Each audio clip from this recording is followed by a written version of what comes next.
Okay, let's begin our study session. Tonight we have establishment of a commission on women and girls, proposed ordinance number H-18-05. All right, Madam Chair. Councilwoman Hicks Clayton. All right, thank you, Madam Chair. So on June 26, 2018, this council body approved the first reading for this ordinance to establish the Commission on Women and Girls. And everyone should have a copy of it. There were. If someone needs an extra copy, I have an extra copy here if you're interested. I'll take one. I brought the one on file. Okay. And I think it's important to stress some of the research that went behind the scenes on this particular commission and the importance of the commission. There's a commission in Ohio similar to this that was presented a lot of the information and laid the groundwork for where we were going with this. So I just want to read, if I may, sure, for those who don't have copies. And plus we're taping our study sessions now, which I'm elated that that's happening. I think that's great, since we work out a lot of the details in study sessions. So the Commission on Women and Girls, the purpose of the commission is to bring attention to, report on, monitor issues relating to concerns and opportunities and rights of women and girls. This is not meant to discriminate, and I want to stress that because I've heard from different folks, and I have spoken to those who have expressed concerns, and I understand those. The Commission will work with organizations and social service agencies to advance gender equality and promote public discussions on issues that impact women and/or girls, and this includes health concerns, health issues, employment opportunities, educational opportunities, as well as recognizing women and girls for their contributions in our community. And again, not just limited to gender. The commission will work with the mayor, city council, and other elected and appointed city officials to make recommendations that promote policies that address the concerns of and promote opportunities. And I think it's important that the commission will be exploring issues, conduct research on matters related to women and girls, and celebrate accomplishments, which I've mentioned already. And our attorney is not here, but I know Gary Miyake, our corporate attorney, He's in the back corner, honey. Where is he? Oh, there you are. Hey. He snuck in. Yeah, you snuck in. Thank you for being here. I know you'll probably want to shed some light. I don't want to misspeak or misrepresent, especially with the gender and any type of discrimination, because we talked about that a little bit. And if you would, I don't know, there's more detail here, because this is a multi-page document for the ordinance, and certainly I would like for our attorney to present that side of it, because I think it's very important to hear from you, Mr. Miyake, on this as well. And then, of course, the rest of the ordinance lays out the establishment, the composition of the commission, the meetings, the procedures, and things of that nature. So that's what I have for opening comments. The reason I wanted to, I know as a council member when I made the motion to move it to a study session, was so the public would be able to have input and Q&A, questions answered, as well as the council members. I thought that was very important that each council member, elected official, as well as our residents have input in this. You have questions that I feel should be answered. We want to hear from you, and you are part of this. We did have an organizational kind of a getting the word out meeting to see and gauge what the community's response would be, and it was very successful. Councilman Bazzi, you were there, as well as Councilman Abdullah was there, and I think there was probably, somebody can help me, maybe 30 plus people or more, that the room was almost too small for us at the Caroline County Library. So it was a fabulous group with a lot of ideas, and we did an exercise in exploring what issues were important in some of the subjects, and the boards filled up quickly, so that was really encouraging. So I think this is a good thing for our community, and I appreciate everyone who had input along the way with this, because it's about doing what's best for our community. So that's the only comments I have to So at this point you want to open it up to question and answers absolutely. from the table? From the council, sure. Councilman Muscat? Number 4, where it says the commission will advise the mayor and city, but that doesn't mean that they're going to try to set policy for the mayor, correct? No, it's Because just to advise what's going on, like, for example, let's. I don't want it to be that they can, No. It's not try policy. to make policy. No. Where the mayor has the authority to make policy. Right, so if you continue reading, it kind of gives you Make some that clear ideas. that It's not policy. Not a policy-making Nope. thing. It says, relative to special needs and concerns of all ages, races, ethnic and cultural backgrounds, religious beliefs, and social or economic backgrounds. So it's not policies.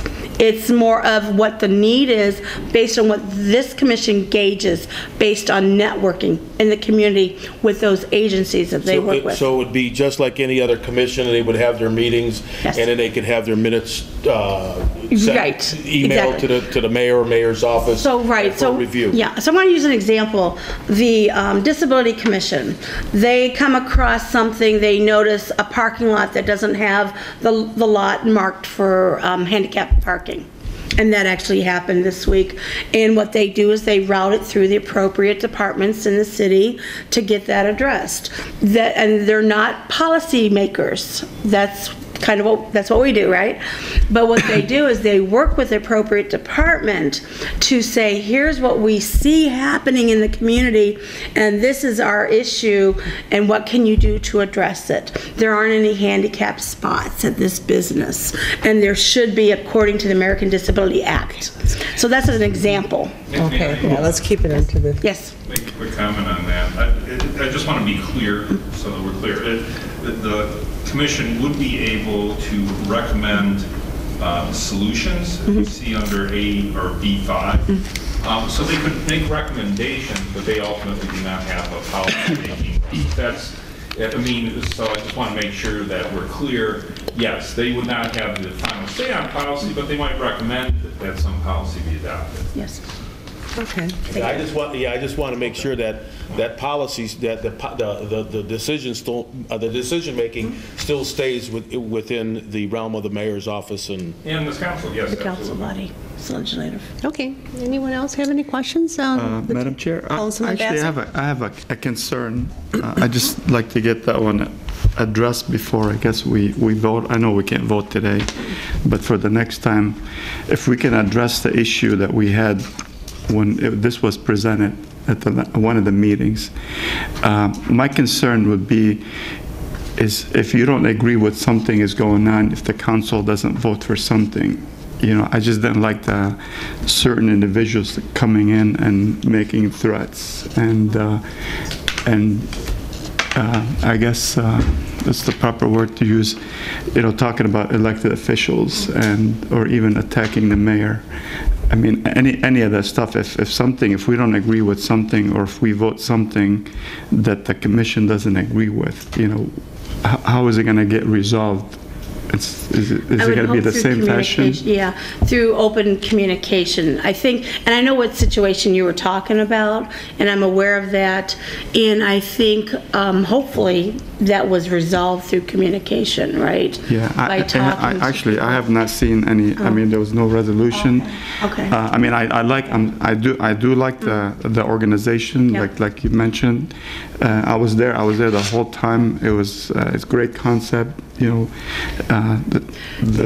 people there were amazing, and I was really impressed with every one of them. But I just didn't like that portion when they came in front of the council, bashing council and also bashing the mayor. I thought that was very unprofessional and uncalled for. Understood.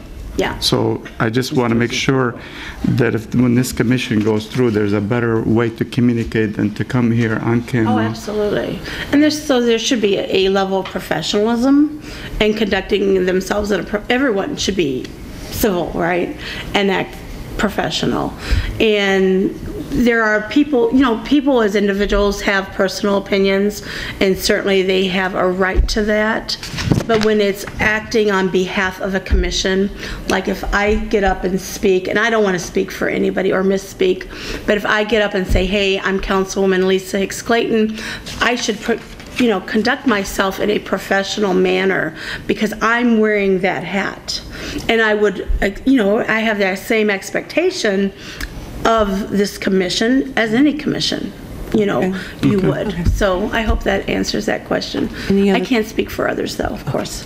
Any other questions from the table? And Mr. Miyake, you did this ordinance? Yeah, I actually went over this in quite a bit of detail to pare down things that I consider to potentially be problematic. I think that this is not problematic. I think it's actually seems like a reasonably good commission for the city to have, for much the same reasons that have already been echoed. One thing I would note, though, is that the issue that's been raised by Councilman Bazey, that issue is not really something that's addressed here. We really can't end up having something in an ordinance that would deal with that issue. That's more of an issue of specific personnel, and maybe it's something that needs to end up being addressed in terms of the appointments that would end up being made. Okay, any other comments from the table?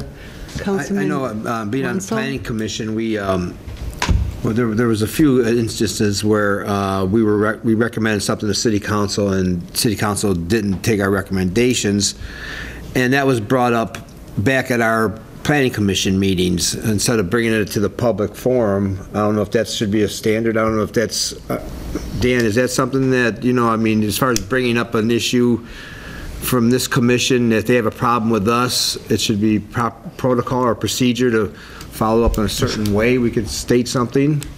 Well, we met, the councilwoman, myself, and Gary, at some length, seems like 2 months ago, maybe 3 months ago. And this commission, I heard comments. I don't see it as similar to the Disability Commission. I see it similar to a commission like we have, the one Barbara Gorka is Watershed.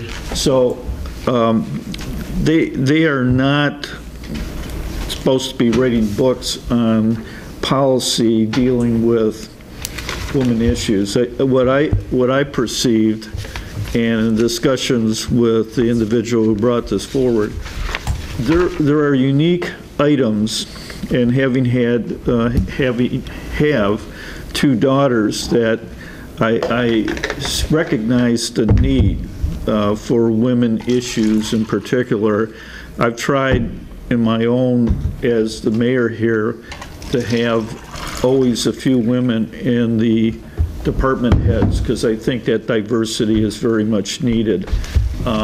So I would expect that it would be along those lines, creating opportunities for women, suggesting those kinds of things. But we still have to be aware of the fact that we're still obligated.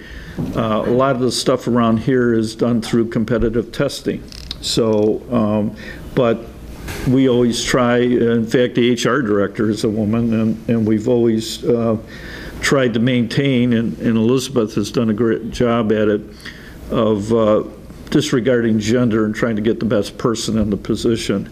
But I think it's more of a, I don't see this as like a planning commission. Planning commission makes very firm decisions, and I agree with you. They study things real hard, and the council should almost every time accept the planning commission's recommendations, in my estimation, unless there's a real exception. That's why they're created, to take the hostility and the heat in a particular issue and rule on it like a Supreme Court, independent of what's best for the community, and take the politics out of it. Sometimes council puts the politics back in and disregards the planning commission. I would be very shocked if they're getting into issues.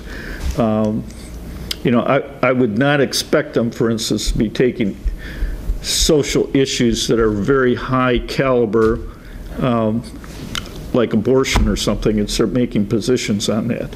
I would expect them to look at ways to get women advancement and girls and that kind of issue type thing. So the other thing is if they went real radical and started getting into very controversial and issues that, quite frankly, like for instance, abortion, there's nothing any of us can do. That's a state or a federal issue that we would replace them. Suppose that. You know, and when they first become established, I look forward to meeting with them and telling them, like, you know, if you have questions, then come forth. A lot of the commissions, there's a good rapport between my office and the commission, but there's some that go off on their own and they don't, and that's where we usually run into difficulty, because I don't think they know what their direction is. So that's a long answer to your question, but. Council Chair? Councilman Muscat? Can I piggyback on that? What is the safeguards? Let me put it that way. Safeguards against a commission going rogue, let's say. Well, let's take it in two issues. There's one issue that's raised by Councilman Wenzel and one issue that's raised by you. These positions are actually considered to be kind of political positions. In other words, they are made as mayoral appointments, and therefore part of what's the check is the mayor basically vetting the people to make sure that the people are going to be kind of on board with what the general sense is within his administration, this council body, with regard to the direction that they want to see. So that's one check.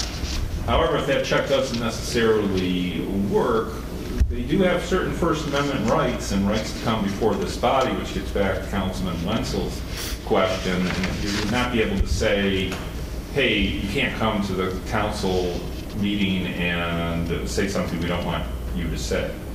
I mean, you could say that, and then there might be ramifications politically, but you can't say that as a matter of law. So in other words, you can't dictate to them what they can or cannot say. And that's why, as I was commenting with regard to Councilman Badsy's point, it's important to choose personnel wisely with respect to this type of a commission. Okay. Any other questions? Councilman Wenzel, I just wanted please. to let everybody know, I think this is a really good commission, and I'm sure it's just the beginning stages, and it'll morph into a really fine part of our city. I just had one question. Is this a paying position, these commissioners? No. Okay. No, all positions, if you look under composition C4, commissioners, any city council liaison, and any student commission members shall serve in such positions without compensation. Oh, okay. Okay. Any other questions from the table? Let's open it up to the audience. Please step up to the microphone, state your name, address. Any questions? At this point, I don't think we have any. Shall we move on then? Okay, next on the agenda, we have the Dearborn Heights Supervisors Association 2017 to 2022 contract. Council Chair? Councilman Muscat. I don't see a reason why we have this study session. I mean, this contract is for 6 people, and I believe there was some questions on longevity, but this is something that's been standard throughout public entities throughout the whole country. And I personally think that this contract should just be passed as soon as possible. Amen. I got Councilwoman Hicks Clayton. And certainly I could agree with that, but I think there was a motion made and there wasn't a second, so it would have died completely at that point, which is why there was a second motion to move it to a study session, which is why that was made, because the first motion simply didn't even get a second, which would tell me that there might be council members that have questions, which is why we're here. So I guess part of it too is we want to make sure that this is the act, that they've looked at this contract and this is the one that you've agreed to, because there was no signatures on it. Right. Yeah, and that's the reason why I didn't want to vote on it, is because of previous experience that we've had on other contract with the union. So we wanted to make sure that this was actually signed, approved by the people that this contract is representing. To be fair, one contract. We've never had a problem except for just one contract. Well, the one Wait, go ahead, one please. contract I was part of, and the one contract I'm talking about. Okay, go ahead. The contract was proofread by Sean Moylan, who is the president of our association. He was on vacation when it was sent to him. That's why it was on last agenda and not the agenda before, because he didn't have time to proofread it on time. And as he stated at the last meeting, is we do not sign the contract until after we approve it, and then you approve it. Now it's a binding agreement, and then that's when him, the mayor, and the clerk all sign it as a collective unit. Ratified contract. Yep. So I guess before this goes on the agenda, what I'd like to see then is your organization signing it before. Or at it least goes in front of initial it to let us know that that's the correct page. We Well, can't I sign mean- it till it's approved by you and approved by their members. The standard Sean- practice has been we sign it after it's been approved, because if it's not a binding contract until your body approves it. Understandable. So therefore, we can't sign a non-binding agreement until it is approved. Can you And it at will be least- signed as soon as it is approved. The majority of us have already approved it. As soon as council approves it, now it becomes a binding agreement. That's when all parties will sign it and becomes a matter of public record after Can you that. at least accompany it with a letter stating that it's the correct contract that you have negotiated? Yes, Sean And then Moylan, that when he would be was here just at the fine. last meetings, he had proofread it and said it was all correct. Okay. Madam Chair. Councilwoman Hicks Clayton? Thank you, Madam Chair. Mr. Mayor, do you have a copy of the actuarial report letter? I know you held it up at the last meeting. Do you have a copy with you Of for what? the actuarial report that goes with this agreement? I know you held it up at the last You mean meeting. the actuarial? Yeah, you Yeah, that held it up was. at the last meeting. That was, I have it right here. you have it with you? It was, and I always put a date. Yep. It was distributed to everybody on June 19th, 2018, when we met, and it's right here. Okay. Can we send somebody to go make quick copies? Does everybody have that? I have, I still have mine. I don't have a copy with me, that's why I'm asking. If your secretary wants to make a copy, Lynn, could you please? Who That's needs great, thank you. copies? I'll take one. How many? Ray has my it, so. briefcase. I have it at home. 1, 2. I've already looked at it, and like I stated, I don't see anything wrong with this. Councilman Bazey, did you have No, something to say? like I said, it'd be nice to have some type of, I guess, enclosure with it, state, not just like, hey, we approved it, or, it's okay with us, some type of letter that, to concur that you guys approved it. And that's gonna, It that's protects you what the too. concern. It does protect If you you. want a letter that says that we concur with what has been given Just to to- you, we can provide that. Just to prevent some issues in the future, so just that you guys have. It's meant to protect you, too. That's fine. It is, yes. That's fine. So, That's good. Councilman Wenzel? Well, I was gonna say what Councilman Bazey said, but we just don't want to have that issue, just somebody putting something in front of us and saying, oh yeah, they looked at this, just taking for granted. We should have something that says, yeah, we did look at it. And I'm not taking anyone's, not disagreeing with anyone if you said you looked at it, but you standing back there and saying, yeah, we looked at it, everything's okay, is nothing legal. No, Mr. Moylan, is the president. When he was sent a copy, he proofread it to make sure that there was no erroneous changes, to make sure that it was everything we agreed upon, everything was in there correct. Otherwise, at the last council meeting, when he was here, he would have said something was not right. If something was not right, he said everything was fine, so that's the way it is. I understand, Okay. they understand that, but we've had some issues. We just like to have our ducks in a row, because we have no problem with it. I have no problem with this No, it's not the contract we had a No, problem not with at all. Yep, no, our ducks are in a row.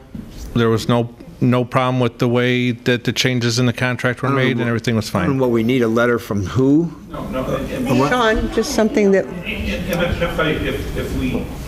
the difficulty, is that if I was on their side with regard to this, I would sit here and say, look, if I give you a letter, you could take my letter and put it with the particular contract, which I've had happen to me 3 times doing stuff for the city on minor stuff, and ended up saying, look, you switched what we ended up providing. So usually the best thing is an email confirmation. We've never had a problem with this except for the one contract.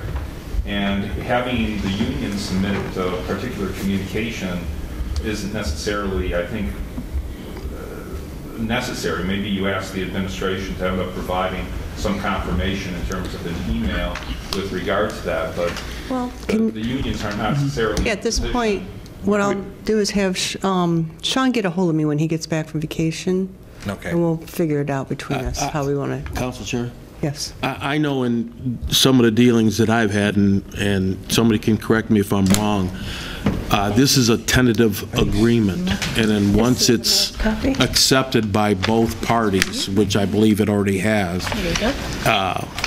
the last step is for us to approve it, then they would vote on it, the rank and file would vote on it to make it a legal document. No, That's when it gets we signed, have, correct? we already voted on it, and that's why it's in front of you right now. Okay, yeah, and that's, I'm thinking along those Yep. lines of how that goes, and I believe that that's how it usually went for us, that they would come to us and we would vote on it, then it just becomes good.